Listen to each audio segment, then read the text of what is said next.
Mesdames, Messieurs, peuple congolais, l'ère n'est plus à l'inventaire des armes de la dictature pour se pérenniser. Un peuple même asservi ne peut acquérir de l'armement.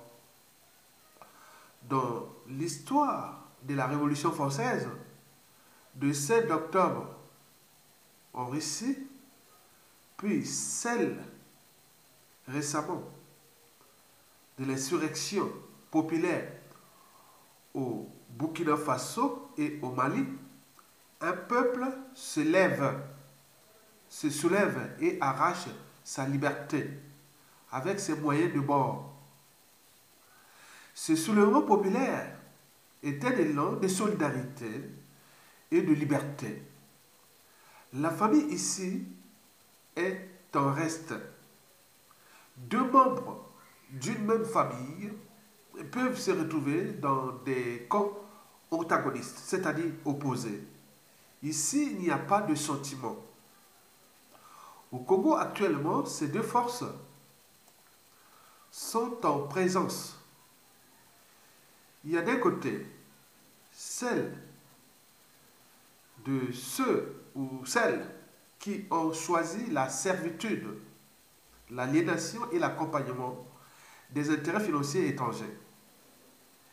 Et de l'autre côté, celle de ceux qui ont perdu leur dignité. Ils ne savent plus à quel saint se vouer. Ils sont étudiants, sans bourse, retraités sans venin, des chômeurs diplômés ou sans qualification. Tous ceux qui souffrent sans eau, électricité ou soins élémentaires de santé, qui peinent à manger et qui se laissent mourir sous le fait d'un génocide sagement planifié par un clan au pouvoir refusant toute alternance. Donc, pour terminer, le Congo chemine vers un mois de mars difficile pour les uns comme pour les autres.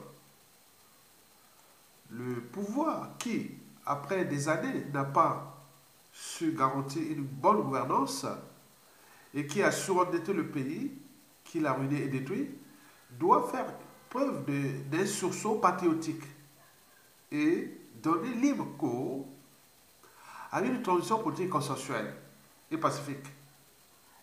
Le cas échéant, le peuple lève-toi. Vive le Congo, vive la survie de notre pays, puisque notre survie en vaut la peine. Mesdames, Messieurs, peuple congolais, je vous remercie et à bientôt et bonne semaine à tout le monde. Merci beaucoup.